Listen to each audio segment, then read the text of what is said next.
Hello and welcome to this new episode of We Recover Loudly. Today I am joined by the incredible Reed Amber. Now, Reed is a driving force in breaking down stigma and creating open, honest conversations around sex, pleasure, and empowerment. She is one half of the award-winning podcast, Come Curious, which she co-hosts with Florence Bark, her wonderful friend who she was just recording with before this. And on that podcast, they tackle things like shame, taboos around intimacy, relationships, self-love. And Reed herself, she's incredibly open and authentic in her personal storytelling and fearless discussions, and uses her voice and platform to continue to challenge all these outdated narratives we have around sex, body image, just gosh, so much, which we're going to go into, creating this more open and informed space. And it was the reason actually that I started following you many years ago. But before we get into all of that, Reed, welcome to the show. How are you today? Hi, thank you for having me on. This has been in our calendars for a long time, and I'm so glad we've managed to finally get here together to talk about recovering and sobriety. I know, I'm so excited. And actually, I think the reason that it's taken so long is actually quite interesting. So I have followed you since the beginning of lockdown, I imagine, back when it was like Wow. COVID and we started to like Mhm. be on our phones way more. And I just was like, and I was always really attracted to your content because it was the exact opposite of me. I'm so prudish and Oh, so shy, which isn't a good thing, by the way.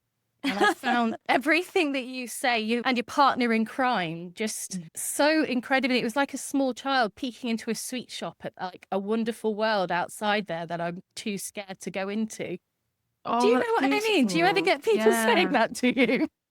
No, the way you've said it is so like eloquent and I could really picture it. But thank you for being honest, because that even just saying that can be quite hard to just get out. There's can be a lot of shame in there with shyness, and you shouldn't feel any shame. You're just living your best life the way that you've been taught, the way that you know how, the tools that you've been given.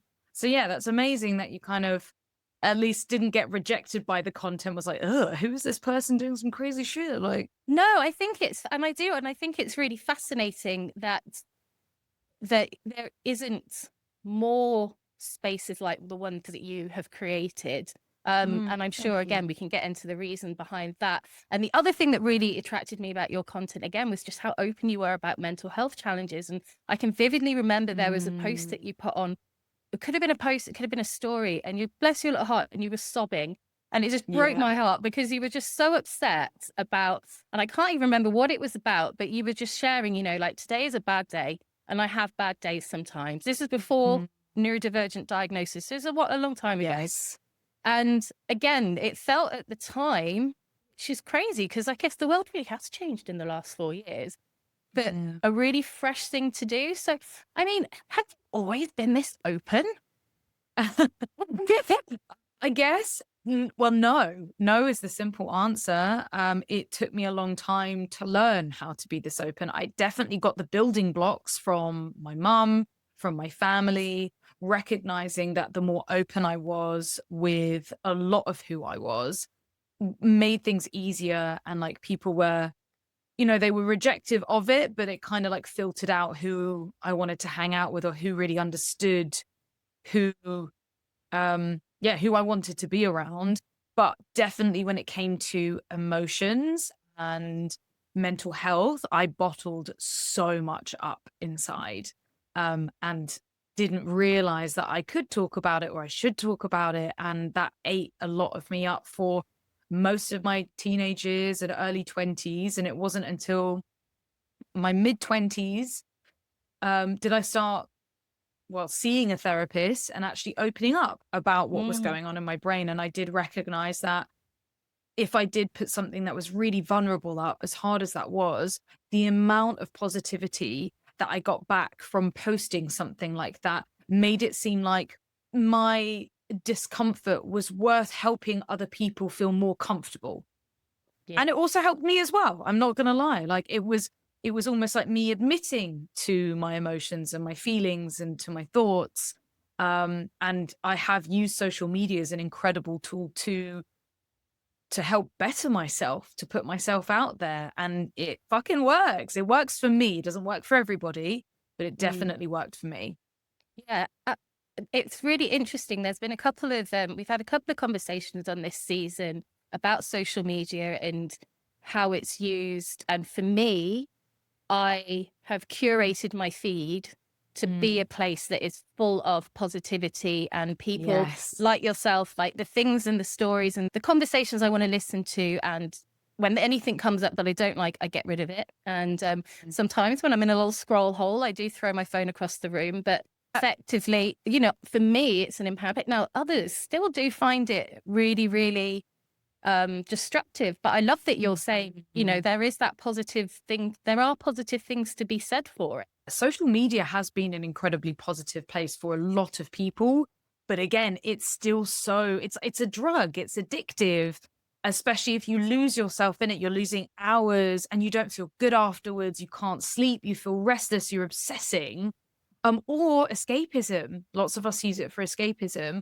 But I know that without the use of social media and without the use of the internet, I wouldn't be able to learn all the incredible things that I do and see like-minded people out there that might not just be at arm's width, like my friends can only give me so much, but when I'm seeing people's stories and how they feel online, I do have that sense of connection, especially when it's something like ADHD, neurodivergency, being on the spectrum, having addictions. Like I really rely on looking at people's addiction posts, especially when I'm struggling. And I suppose it's knowing the difference of how does that feel in your body when you're on social media? Does it feel like a good thing? Does it feel like a bad thing? And I say bad in quotation marks. There's nothing inherently bad, but what does it give you? What does it take from you? Is social media something that you are just constantly on, you can't seem to stop? Is it disrupting your family life, your partner, your relationship? Are you missing the world? Are you obsessing and thinking about and dreaming about social media or work or whatever it is? Like maybe it is worth taking a break. If you can't leave your phone in the other room, you need to take a break. And I still can't do that. I definitely can't. Yeah. Sometimes I can, but it's really tough. It can be a good space, but you just, like you said, you got to curate it to be happy. I remember I'd be looking at accounts, I'd be looking at people, models, celebrities, and just feeling miserable about my own life because their life seems so much better, or they seemed like, more attractive, richer, more successful, whatever it is. And that was destroying me. And so I did stop following those people and obsessing about them and curated a much nicer space for me to be on there. And now I'm getting all this incredible information I would never have received without it. Yeah. It can be a source of good. Yeah, and until you make the mistake of liking a post about pickles, and now all I get is stories about Everything pickles. is pickles. Yeah. Which isn't the worst thing because I do love pickles, but it'll be like really hard hitting mental health posts and then like pickles, which I guess is basically my life. I mean, you mentioned modeling. You were a model many moons ago. You obviously still do stuff like that, but I mean, more of a traditional, should we say, model. How old were you when you were doing that? So, again, that was like mid-20s, really. I started in the sex industry. I started in the adult industry. I did a lot of porn production. And during that time, I became a sex worker. So I was doing webcamming content and creating content online and loving it and being more, I guess, open about my sexuality. And then during that time when I was working for a company, I don't know if you ever went to the adult channels on the TV, and it was always like Babe Station. And I worked for Studio 66. All right. And I was just about to be like, oh yeah, no, I don't know it. Oh no. But I do remember that was Babe my Station. obsession. Yeah. So it was similar to Babe Station. I'd be there shaking my phone like, I need cock on the TV. And during that time, I was doing a lot of modeling and a lot of shoots, and we were going, I've been in magazines. It's crazy. Definitely something that I miss, but I do not miss where my mental health was at the time. You know what modeling's like? It's all fucking drugs and alcohol. And it's really hard to get yourself away from that. Really, really hard. Yeah. I mean, well, to be fair, the word that you write down, a word that I think about a lot when I think about my career in hospitality, and there is a parallel here, is the word exploitation. And again, modeling, I think there's a lot of exploitation. And, Yeah. some people like who don't understand the sex industry, like myself, would also go, oh, exploitation. I mean, how does one become a sex worker? I know that sounds like a really clumsy question, but I mean, was that something that you were around people who were doing it, or, how is it that you kind of came across that type of work? So, and I am a sex worker. I'm a proud sex worker. Yeah, I I'm love there that. on I'm there on the front lines of the protests, trying to change the laws and do my part. Yes. Um, so I always was obsessed and interested in sex. Anything that was to do with sex. I think it was like an ADHD hyperfixation Yeah. situation. It was just all I was interested in. I went to uni, I got my television production degree, I did TV, and that was just not where I wanted to be. I wanted to be a porn director. I wanted to create my own porn. Got into the industry, I don't know how, because it's really hard to get into, but managed to get my foot in the door and work in the porn industry on production. So did everything from like running, script writing, all the way up to video editing, camera operating, and then directing. I'm a director now, which is That's amazing. awesome. And during that time, I did meet a lot of porn performers who were also in the industry. So I was interested in that. And I was freelance, fresh out of university, couldn't really get the jobs and the income that I wanted. And so heard this lucrative thing, which was webcamming. And I ended up moving in with, I met Florence, who I do the podcast with, on a porn set. And I also met another porn performer, and we ended up living together. And it kind of just exploded from there. She showed us how to webcam, and both Florence and I started webcamming. And it was just a perfect way to have a flexible way of working and income when suddenly you're on call and you need to go off for 3 days and film a shoot, or you're being called here and there, and it needed to be more flexible. And sometimes you would have weeks and weeks with no work coming in. So again, I relied on sex work. It was Yeah. perfect for me. I love that. And again, that's what I mean, it's like, why, well, yeah, why do people not all people think, oh, exploitation, bad, negative, negative? Because the way that you've just described 5, 10 years or whatever of your life, if you'd just taken the word sex out of it, I'd have been like, wow, she had a crap 20, Yes. traveling the world, living with friends, making money flexibly. But then the moment you throw that in, even now in these 2025 times, I think that, and again, I feel there's probably more than two camps, but there's the one camp being, oh, they're being exploited. And there's then the other camp that's just like, no, it's bad and we shouldn't do it. And, Yeah. why do you feel that we're still it feels very archaic still? Mm. And I appreciate the honesty, because sex work is still demonized. It is still looked down upon. Yeah. People do not understand it, which is wild when Or seek to so understand much. it. Yeah, seek to understand it. You're so right. And also, there's not that much good education out there or representation of sex workers. When we think of a sex worker, we jump to what we've seen in movies and TV, which is someone who is drug riddled, who is involved in violence, involved in theft and stealing, who is literally at like rock bottom. My rock bottom does not look like sex work, by the way, and I will get into what my rock bottom. Yeah, no, yeah, well, exactly. My highs look like sex work. Some of the best experiences I've had is through sex work, and the best people I've met, and like, I mean, sure, the money is great, but it's allowed me to express who I am fully without being judged by other people in, say, normal industries. Bro, I have had so many normal jobs and I've never fit in there. I've never been able to feel comfortable working for somebody. The only time I've ever felt like I actually enjoy my job and I love what I do is when I'm my own boss and creating the content and doing the work that I love most of all, which revolves around sex. We still, as a society, are really like twisted and have really backwards thoughts about sex, about people owning their sexuality. And do believe that is a misunderstanding and a misinformation around sex work, looking at coercion and sex trafficking, and we band all of that in together. And yes, that can be a part of sex work, but trafficking isn't sex work. Trafficking is illegal.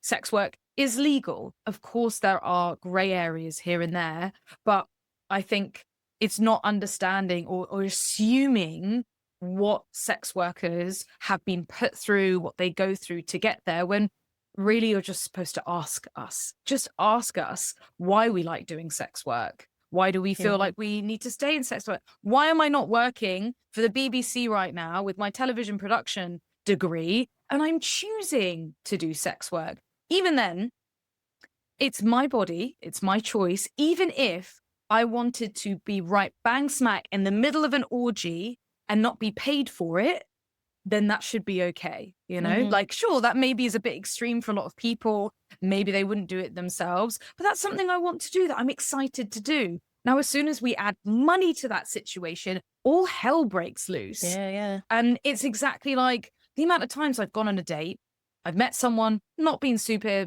like wowed by them, but like ended up back home with them, maybe because I was horny, maybe it was a pity fuck, maybe to try and rekindle something, who knows? And slept with them and been like, oh, okay, that was a bit rubbish. But as soon as I mention that money's involved, I've spoken to a client on email. We know exactly what we want to do. I know exactly how much I'm getting paid for what acts. He is respectful. He is taking me out. He is treating me like a goddess. And he is paying me for a sexual act or a service. And people lose their minds over it. It's almost incomprehensible. Like, well, I could never do that for money. You're already doing things you don't want to do for money. Oh my God, right? It's slave labor. I'm just having a great fucking time doing it. Oh my God, I want to be a sex worker. No, but then it is. Because it's so well, it is, you know, all the words that you're using, that you were using, things like service, you know, things like contract. I don't think you said contract, but you know, that's what I mean. Yeah. You know, an agreement, you know, a service in exchange for money. You know, what on earth do we think we're doing? What the rest of us are doing? What am I doing when I was working in a restaurant and being treated horrendously? The sexual harassment and the way that women are treated in our industry, and there's a lot of conversation around it now, which is great, but I mean, conversations are conversations. Hopefully there's action, and I was getting paid a pittance. And again, that word exploitation, which I've kind of brought up just at the beginning, which we go, oh, sex work, exploitation. It's like, actually, hospitality was exploitation, or absolutely, you know, retail. I talked to a friend this morning about Amazon, and I am terrible. I am part of the problem. I do order stuff off Amazon that I should really not. I get that. Same. It hit that ADHD mark when I need something tomorrow, man. I need something now. Yeah, always. And I'm like, you're always there. But there was a drama documentary thing on BBC based on a true story about the pressure they put their team under, like to pick things per hour. And it was like there's somebody, I think there was in the true story, the person had killed themselves from the stress. And you know, that is exploitation for nothing, for no money, you know. But I work at Amazon. Oh, Amazon. Oh, yeah. You hear a big name brand and you think it's safe. And as soon as I say I'm a sex worker, I have sex for money, people are like, oh my God, the safety. Are you okay? Are 100%. You at risk? Do you have daddy issues? How's your mental health? You must be riddled with drugs. You know, it's just like, I do understand where that comes from, but those things happen in any and all industry. You know, like that people are completely exploited, and it does get better the older you get, the more you're not going to take shit anymore.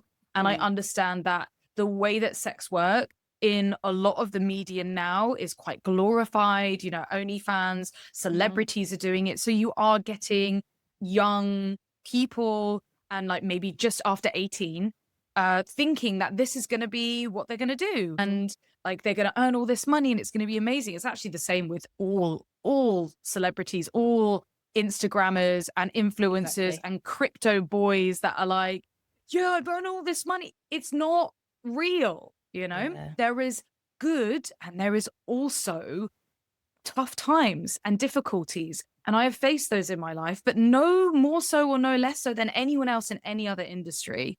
Yeah. And again, I think that's why the work that you do, you know, and everything that you and Florence do, and, you know, and the people around you, it is just so important, because if somebody does want to go into that line of work, they do need to speak to, you know, the elders of the industry. They do need to know, much like we do in any industry, the way to work safely, things about, you know, especially, you know, you said the word coercion, and ADHD, Yeah. neurodivergent people. I'm autistic and ADHD, and I am now I realize coercion has been a real challenge for me. And you can call it Yes. people pleasing, and it sounds super duper cute, but it's actually often coercion and exploitation. Yeah. And it's something that, I've gotten myself a lot in trouble with. And again, I think that I doubt I was just going to say, I wonder if there's ever been a study done amongst neurodiversity and sex workers. That would be interesting. There are huge connections I between bet sex there work and are. ADHD, especially with that whole, you know, like less risk assessment and what's the feeling when you like jump into something without thinking about it.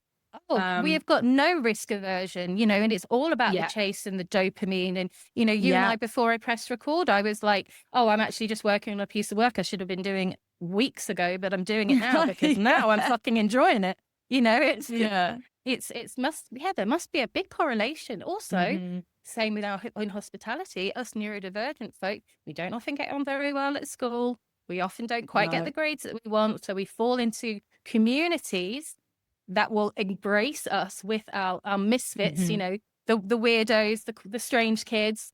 We're desperate for that community and connection, which is what hospitality, and I imagine the sex work industry potentially can also provide that community. Yeah. But then, like you say, we need to be protecting them. Yeah, Because it's really interesting because it's it's the same with seeking out those communities and those like-minded people, and that's where I've kind of moved into. And there are huge connections with sex work and ADHD, but also polyamory and non-monogamy, and also kink and fetish can be a part of that too. Not always, but I am polyamorous. I have multiple partners. I have my main nesting partner, and just is being that a real able term? to Nesting partner. That yeah, is nesting adorable. nesting partners like yeah, the person that you kind of like Yeah. want to build the home with and the family with. And of course Oh, that may that's so change, cute. but so can monogamous relationships, they Yeah. change.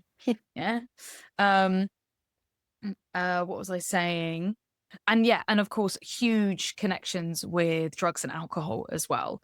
Like most of my friends are part of the sex industry who have had issues with drugs and alcohol, who are poly or non-monogamous, or at least think that way. And maybe they're in a monogamous relationship or like they need to make a change. But I don't know whether that's the community I've created for myself, or I'm just seeing all of the similar people that have had diagnoses, or, you know, that it just all makes sense. It's all like locking into place. The No, dopamine chasing. 100%. And, you know, the reason, well, I reached out to you however many months ago, and one of the reasons that it's taken us so long to get this locked down is to do with ADHD, and something that I really, really struggle Yeah. with, which again might be something that you do, rejection sensitivity disorder. And I wondered how that kind of shows up for you in your type of work. So I had bought a microphone. It didn't have a cable, so I had a meltdown, obviously, classic ADHD, autism meltdown even. And Yes. then I did something else, and again, it wasn't working. Now, a regular person would probably just buy another microphone. I spiraled for probably about 3 weeks into I'm worthless, I'm a piece of shit. Nobody even wants to listen to me. Who do I think I am? You know, because that's where our head goes. Awful. Now, obviously, I then pulled myself out, and I loved the fact that I knew. And again, I really am grateful for the people that I have around me, like people like yourself. I knew I could be honest with you and say, hey, it's, you know, you're welcome to not want to do this anymore. I've messed you around. And, you know, I knew that you would understand, which is great. Yes. But in a work industry where feedback, I suppose, is a big thing for you, is it? Like, how do you handle that? Do you suffer with that rejection sensitivity? I mean, if I didn't make a guy come, I'd probably not be able to go to work for 4 weeks. You know? Yeah. Failed sex worker. Yes. Yeah. Rejection sensitivity in that regard is quite tough. I've had to learn a lot. I've been in and out of therapy for the past 10 years. I do a lot of work on myself. I'm learning now. I'm learning communication and language and understanding human. I mean, that's why I like sex work, because I could better understand people. That I found so fascinating. But rejection sensitivity, I definitely feel it with my boyfriend. And I have a much higher libido than he does. And anytime I sort of suggest or hint and it doesn't really go like it doesn't go sexy, then I'm mortified. I feel like he doesn't love me, and I feel like so distressed. And it can be days, if not weeks, of feeling like our relationship is over, it's ruined, I'm never going to be able to be happy, and it's just and the coming. Oh my God. I remember that so clearly, just being like, you know what? It's not real sex if the man doesn't come. If the man doesn't come, what the fuck is that about? Yeah. Oh, so mad at myself. I blame Not my fault. Steven Spielberg and movies. Yes. And also sex education. Sex education was so obsessed with male ejaculation. That's all we ever talked about. It was like, that was the big bad thing that you had to wear condoms for, that was going to get you pregnant, that was going to get all the STIs. No one talked about female pleasure. No one talked about anything other than ejaculate. And it really put that in my brain of, if someone doesn't want to come, and they don't have to come, they don't have to ejaculate. They can just enjoy sensation, and it's not the end goal for so many people. I'm dating someone at the moment that it's not all about the end come. I'm like, I don't understand, because also my orgasm, my pleasure is about the end orgasm. And if I don't have it, then I also feel like a failure. And then I obsess about that. And it's just like, can't really win. Yeah, I feel like I've just had my mind blown a little bit. Yeah, it's so... and because, and let's bring in the old drugs and alcohol conversation. And the rooms that I hang out in, i.e. 12-step rooms or recovery rooms, lots of women, and we talk frequently about never having sex sober, ever. We've never had it, Yeah. I know, including myself, I know so many, and males actually, I was just going to say, but it's mostly my gal pals. And there's a lot of fear around now going in sober. But again, I think that it's that fear of rejection, it's that lack of self-confidence and all of that meant that alcohol and drugs have always been that's always been the thing that has fueled intimacy for me. And I've never had intimacy without it. And I know that I'm not the only one. And, so you've been navigating sobriety. I mean, much like I imagine hospitality in that, is drugs and alcohol a big thing within your industry? I mean, it's huge. Yeah, it is. It was a stupid question. Right. I knew the it's answer. Everywhere. I think it ends up being more talked about or represented in sex work, because sex work is already sex.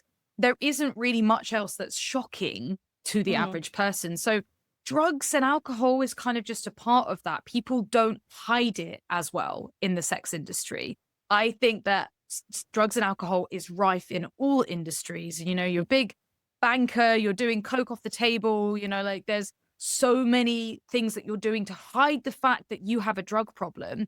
In the sex industry, we don't hide it as well. Same as hospitality, it's celebrated. Yes. Yeah, exactly. You're working behind the bar and everyone just no one gives a shit if you're drunk. Yeah. So I don't think it's that it's more rife in the industry. I think it's just more public, more spoken about. So I'm actually hitting my 11 months sober tomorrow. Oh my God, that's incredible. Yeah, I'm so crazy excited. 11 months, how's it been? I mean, let's not go for the 11 months first. Let's go 11 months ago. When you decided, because I know you're an open person, you're going to be happy to talk about it. She's like, no. Always. But the harder it is, the more I want to talk about it. Yeah. Well, I mean, what brought you to that decision? Both of us were working in industries, we're partying, we're loving life. It's all good. No one's coming at us. Yeah. Did you realize, was it a little while ago you thought, fuck, this is getting out of hand? Or It was probably when I first realized I was addicted to weed, smoking weed, like years ago, maybe like 6 years ago. And I stopped smoking weed because it was giving me panic attacks and severe anxiety. It was awful. But I still kept on drinking and drugging, and especially using that with sex work. If I'm doing like a photo shoot, a scene, like a live webcam show with another person where I couldn't just hide and be myself, I was actually doing it with another person, then yes, alcohol and drugs were there because it just made it so much easier. I didn't have to face my fears of being awkward with somebody. I never enjoyed sex on drugs and alcohol. I actually was quite like, ugh, about it. I could never orgasm if I'd had a couple of drinks or more. Especially on drugs, and you get that icky, don't touch me, overwhelmed feeling. That was me. So it was this really weird back and forth of, right, I'm using drugs and alcohol to do my sex work, to do my work. But then I actually don't want anyone to touch me, but I'm pushing through and doing it anyway. And then also learning that I enjoyed pleasure more when I was hungover or on a come down the next day, the next couple of days, because I was so much hornier. And using both of those as like these weird swing crutches. And so when I went sober, I had to learn how to do all of that sober, without the drugs and alcohol, do the work sober, and also enjoy sex sober. So that has had a huge impact on mine and my partner's life, really. I'd given up weed and I had a severe cocaine addiction. I cocaine. also Let's have a quick moment about that, because cocaine Yes. and neurodiversity, and that is not talked about enough either. And I used to use cocaine to go to bed. Yeah. Wow. The one To bed. thing that chilled me out. Were you Yeah. also using it more as like a Yeah. So it would be like it was more like everything was shut down and I was calm and I could crazy, breathe. right? My brain could switch off. And so, yeah, I would do cocaine. Heaven. I'd just be sitting there like, yeah, this is great. But I would also use it initially when it started to get my emails done, to get my chores done, to be able to do all the things that I couldn't do. And so, yeah, but then it would hit a the point and stuff I'd be you're like, frozen this is nice. in like procrastination, because again, that neurodiversity, like the overwhelm when you just go, I'm not doing anything. And again, like the way that cocaine releases that freeze frame, so you can get on with stuff. And then again, that when it does, it just quietens down the noise. And if I'd known that was happening again all those years before, I might have put two and two together a little bit sooner and gone like, hang on a minute. But I never used to tell people that that's how I was experiencing taking that drug. Like people would take the piss out of me because I would go straight home to bed, or like they'd find me in the corner of parties passed out after having like 6 pills. They'd be like, what's she doing sleeping? I'd go straight to bed. Like just like super dreamy. Yeah, I think I remember falling asleep or being completely out of it. Just in bliss. I just remember being in bliss on the floor, just like, I don't have to think about anything or anyone or any. And then obviously that's the fantasy. You're actually not there. You're not connected. You're not with your friends. You're not listening to music. You think you're having a good time and it's all lies. It's all lies we tell ourselves to keep taking the drugs. When actually, the more sober you are, the more you find the connection, the more you love the music and the people and the places, unless obviously, sensory overload, but you find ways to cope with that, not through drugs and alcohol. And then you have the alcohol cocaine alongside the cocaine, which just is oh such my a God, fun... cocaine is a little bitch. Fucking loved it so much. I couldn't have one without the other. It was just, it went so hand in hand. And then chain smoking. Oh my God, the chain smoking, the fucking joints, and then the cigarettes, and oh, geez, Louise. So yeah, that was a time. Same with MCAT. I was heavily addicted to MCAT. That was like my first experience with drugs at university, really, as in like heavy experience. That and weed. And then I lost my train of thought. Oh, what got me sober? That was the train of thought. So yeah, that was kind of like 12 years ago when I started heavily getting into drugs. And using them at the very least every weekend, at the very Mm. least. And what got me sober was I started going sober. I'd given up cocaine for like a year. And I was like, okay, I really kind of should really do the rest of them. Like that is kind of my plan. And then I met my glorious boyfriend. And we just went a little bit crazy, and I felt like I was losing control of my sobriety. And then we went away on holiday, and shit went down. Shit went so down, and it was so awful. And it was all revolving around drugs and alcohol. And we ended up nearly breaking up and losing each other. And this was like about a year into our relationship.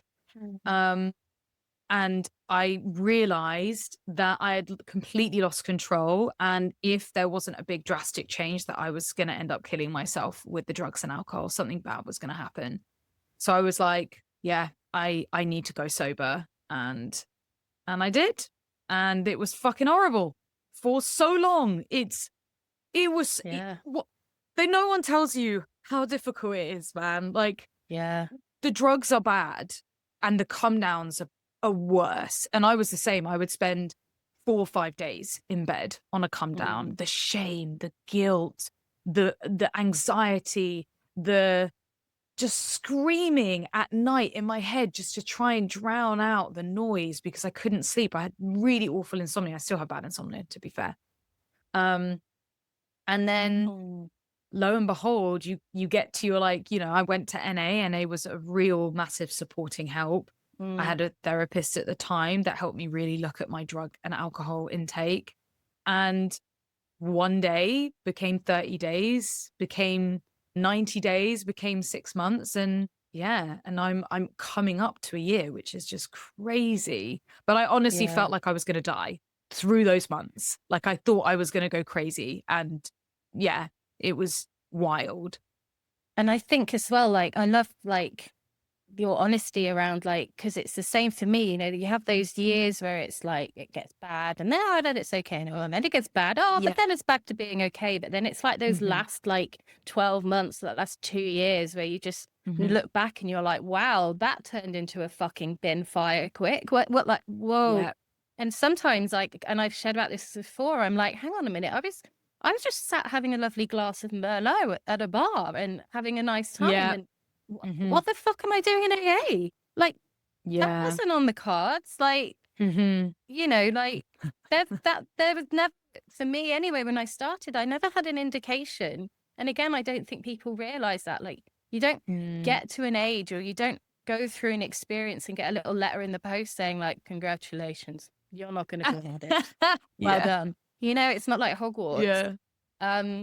Because no one tells you. You don't know yourself. You can't see it when you're in it. It's so bad and you still can't see it. And the worst part is people might bring up drugs and you will be so angry and reject that possibility that you might have a problem. And of course it's recognizing that feeling of being so rejective, instead of being like, oh, maybe you're right. Like, maybe you don't have a problem if you're just being like, actually, yeah, you're right. If you're like, no, I can stop anytime. I don't have a problem. You have a problem. You know, like, bro, there is something there that you're missing. And it's only clear when you're out of it. It is only clear. You have that clarity, because drugs and alcohol, for a lot of us, is escapism, is protection, is a coping mechanism, whatever the reason is why you end up falling down that rabbit hole and abusing and losing control.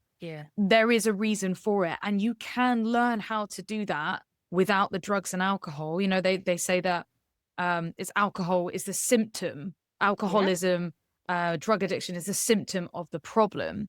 And once you come out of that, once you stop trying to medicate with all the wrong things, it is excruciating, because you have to relearn it all. It's like a crash course in relearning what everyone else has done through their teens, through their early 20s, especially if they don't drink or do drugs or alcohol, use those same coping mechanisms. They've learned how to cope without it, but not many people have, because so many people drink. You know, I used to think that sober people were boring. I'd meet someone and be like, oh my God, I could never have that life because drugs and alcohol was my life. That is, I based all of my weekends around when I was going to pick up and when I was going to get fucked. I would schedule in time after festivals. I would go to festivals all the time because I knew that it would give me the acceptance of doing 4 or 5 days, and I could just drugify myself for those 5 days. But oh my God, the payback, the come downs, the screaming tantrums and fights, and the pain and the suffering you feel and the hurt. And all of that just comes out and through the surface when you're not looking after yourself. I mean, it's a really painful journey to go through sobriety, but it's so fucking worth it when you start realizing that your sobriety and that interest to learn and dive in and make sobriety more fun than the fantasy of the drugs and alcohol is when it starts making a difference. When you're like, actually, this is fucking amazing. I'm really enjoying this moment, a moment that I would never have remembered or never would have even like thought about, or, it's just mind blowing what sobriety can do for you. It's crazy. You hit the nail on the head many times. Drugs and alcohol, that's what you say, that they were never the problem. They were the solution to the problem. Lovely Gabor Mate, who says, I don't ask why the addiction, I ask why the pain. And I can still remember hearing that when I was probably, I don't think I was quite sober even yet. I was still kind of like pretending that it was all going to be all right. But, that spoke to my very soul. Nobody uses alcohol and drugs to excess because they're having a lovely time. They are using it because they're in pain and they need compassion and they need people around them that understand where they're coming from. And I really believe in the power of, whether it is 12 steps, whether it is a community group, smart recovery, whatever it is, to have those people alongside you that can really look you in the eye and say, I've been there. Like, and I understand. Such a power to that. It takes away all your bullshit. As we say, you can't bullshit a bullshitter. And I've got a friend who I was talking to earlier, and they have somebody in a work situation that they know is secretly drinking, and this person is behaving the way that we got away with that, and they're just like, oh my God, we're such idiots. We were used to be like that, thinking that we were getting away with this whole secret lifestyle, and we just weren't. And I mean, I love the fact that you talk about, you've mentioned therapy a few times, which I'm just, again, such an advocate for, because, and I say that all the time when people say, oh, you've stopped drinking, you're doing so well. And it's like, no. I stopped drinking. I did a 12-step. I also did therapy. I also had a nutritionist to help me with my gut, because my gut health was non-existent, Oh my God. It can't be when you're drinking and drugging that much. 100%. And not eating properly. Oh, literally. And so I had a lot of help with my gut health. I've had all sorts of other different things. I've done sisterhood circles. I've held crystals under the moon, and which was a bit weird. I've did a sound bath, which was shite. But like, I love sound baths. They're incredibly powerful for me. But it's all different. It's because someone was snoring. Oh no. You gotta go to my friend. Honestly, it's like, I've had out of body experiences. I'm not a spiritual person. I'm completely like atheist, but I had a spiritual experience where I was like, oh, I get it now. Just from the power of the sound bath. And my relationship with alcohol has completely changed since giving up the drugs. I can go out and enjoy a couple of cocktails and not feel like I need to overdrink or go crazy. But again, I'm already trying to prove to sober people out there that, like, I'm not a bad sober. I'm a good sober. And like, where does that thought process come from? Do you know what? And it's so interesting as well, because, and I was going to say thank you for being so honest, but you're always honest. So thank you for everything. Like, that's one of the reasons that I did the sober cunt socks, because when I became sober, I just felt so rejected self-rejected, I suppose, from the drinking and the drug taking and all that world.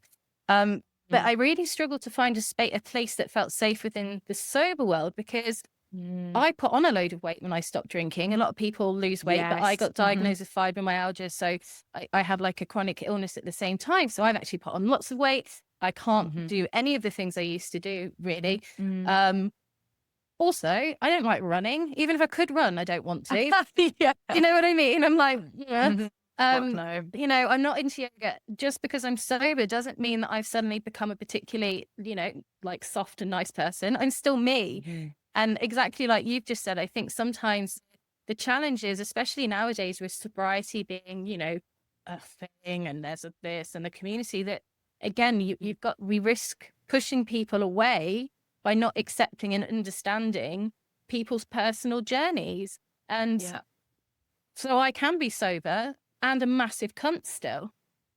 And Yeah. that's why we did them. And it's Mm. it's been really interesting as well. And I didn't do this on purpose, but I'm pretending I did. But you know, the word sober and the word cunt, which word is more offensive to you? And there Yeah, would have been absolutely. times Yeah. that the word Sober. sober, Yeah. Sober. I'm like, oh, ugh, sober. I'll be Like, a cunt, but I don't want to be and sober. why? Yeah, I want to be a cunt. That's crazy thinking about it like that. Yeah. It's just, yeah, it's offense, isn't it? I think that's why it's so important to we have a lot of imposter syndrome anyway with sobriety, and I feel like that's on us to really take control, because everyone feels like they can do sobriety better than you. Everyone's going to give you their advice, and it's going to come across judgmental, and they're going to be worried for you, and you know, you shouldn't do this because you need to do that. No, you need to do you, and that's the most important part of sobriety. You need to go and fuck up to realize that you can't ever fuck up again. You need to go and like, it's so important being able to trust your gut and who you are and make those mistakes and learn from those mistakes, Yeah. rather than making a mistake and not telling a soul and being so mortified that you have. Use that as a tool. Use it and be Yeah. like, okay, I did fuck up, and maybe I need to look at something. Maybe this is showing me something that I've been ignoring. It's Yeah. it's the same with sobriety. Letting people's words and how they think they can do it better, or how you should be doing it, run off you. And thank you for your advice. Thank you for your care. I'm still going to do it my way. Don't Yeah. let anyone else tell you that their way is better or you should be doing it a different way, because then you lose sight of who you are and you lose sight of your own sobriety. Yeah. And I think probably your whole experience of working within the sex industry has probably given you such a great attitude around that, because you've been navigating people Mm, telling you your entire career that they're so concerned about your choices and things like that. yeah. So to be able to kind of like really lean on that must have also given you like this kind of unspoken strength, which I think, again, I just love the fact that you've now added to your advocacy and your way of educating people within the industry that isn't given the same support that accounting is, that you can do it Yeah. sober, that there are other options, and that, you know, Yes. it is okay. And again, you can be that soft voice for people who are navigating that and finding it really difficult, you know. So bravo you, Reed. Yeah, thank you. That's really lovely of you to say. I think you're right. I think being a sex worker and doing things and being interested in things that most people wouldn't feel comfortable with, or you know, there is that judgment and discrimination around them. It has taken me a long time to feel comfortable in who I am. It has taken that work, Yeah. but honestly, when I think it was like I hit 33 where it just clicked, and I was like, oh, I actually really like who I am. And I honestly think a huge part of that is down to going sober, or going sober slowly. Yeah. I wouldn't have been able to have that process Mm. without, and my therapist, honestly, all my therapists have been amazing, but therapy has been such an incredible tool for me to be able to understand myself. Also getting an ADHD diagnosis and really feeling that power and understanding myself more there, because Yeah. you're right. ADHD meds, they are stimulants. There is a reason why a lot of people in my favorite classes, NA sessions, are neurodivergent, seeking cocaine, seeking sexual Mhm. habits. They're sex workers. We all band together because it's the people that love cocaine. We're all the fucking same. Yeah. No, 100%. It's the same with the hospitality people, you know, it's all this. And like, Yeah. you can fast forward to 50 years time where finally we understand that people's brains are different, and who knows, you know, Yeah. like maybe it will be that we won't have as many. I mean, God, it's a whole nother podcast episode if you want to get me started on undiagnosed neurodiversity, addiction, and criminality. Yeah. You know, Wow. Yeah. our fucking prisons are full of people that never had a bloody Mhm. chance because they weren't diagnosed. But like I said, Yeah. that's another podcast episode. I was a little klepto as well when I was a kid. Hmm. Mhm. Dopamine chasing. And Yeah. again, I hear about this a lot in my recovery rooms about people stealing, but not out of necessity. Again, it's Mhm. that rush. And even in Yes. sobriety, there are Wow. people that I know that still do, Mhm. because it's like you're still seeking that hit. And it's, Oh my God, that again, makes it's so much sense. I can pretty imagine it's interesting. addictive. Yeah. Yeah. 100%. Luckily, at the minute, my only addiction is sugar. I say luckily, it's fucking the hardest thing I've ever had to come off, ever. Sugar Whoa. is so hard. And I can't even begin to imagine. I mean, I'm smoking. don't I do stopped it. smoking and then I started again because I was like, I fucking need something. Like, Yeah, fuck. you know, I if you, need some edge, man. I need something. I can't do it all, you know? Oh And my it God, is yeah. also about like what's distressing you, you Yeah. know? If your sugar addiction or if your addiction isn't distressing you, then maybe Exactly. it's fine. But when it starts to distress you, when it starts to infiltrate your life and you see like how bad it is, you finally have that Yeah. clarity. You're like, oh right, I see the pattern now when I have that thing. Then yeah, maybe it is time for a change, but you don't have to give up everything. You're not a bad sober person if you still rely on a couple of addictions. Like just you can take your time with like you will be ready when you're fucking ready. You can't force it. Yeah. You've got to put out the biggest fire first at the end of the day. And you're right. The reason I've stopped with the sugar is because I was using it like alcohol and hiding wrappers around my house. And it's like, and I live alone. So who the fuck am I hiding it from? And like, you know, like, oh, no one will know I've eaten it. It's like I literally live with my dog.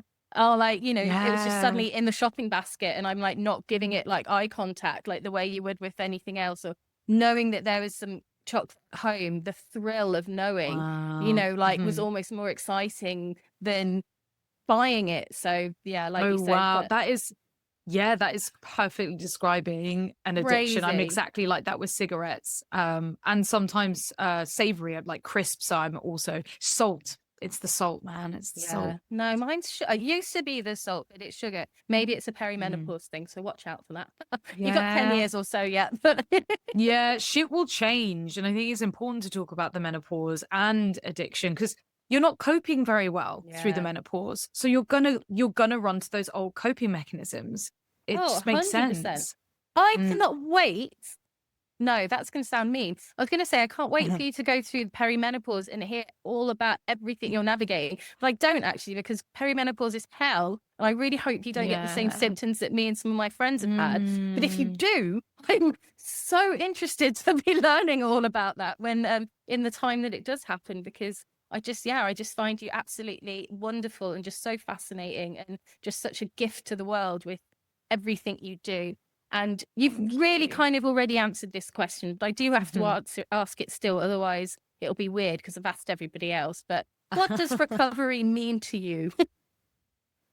Oh my God. Recovery is finding yourself, is finding who you truly are deep down amongst all of the pain, the suffering, the distractions, the covering it all up, like actually truly figuring out who you are, what you want, what your desires are. You know, are you introverted? Are you extroverted? Do you love dancing completely sober? Do you love sitting at home with a book for days on end and not talking to anyone? It's it's like it's trusting your gut, which I've never been able to do. It's Mm, having that self-assurance. It's saying fuck you to the imposter syndrome and knowing yourself. That is my recovery. yeah. Beautiful. I love that. Reed, thank you so much for being here. Oh, thank you. Honestly, I very rarely agree to speak to anybody past 6 p.m. in life. And that's because this has been recorded at that hour. So, you're pretty special right there. So no, I honestly, I appreciate it. just appreciate everything that you do. Thank you so much. And I just can't wait to see what's next for you. And I'll put all of the links of everywhere people can find you and your incredible podcast, which is far slicker than this one, will all be in the show notes so people will know where to seek you out. But yeah, thank you so much Amazing. for being here. Thank you, Shell. This has been so lovely. It's like so nice to actually open up about this stuff because I don't get the opportunity as much. And yeah, keep going with the sugar, baby. You got this, one day at a time. Yes, listeners, one day at a time.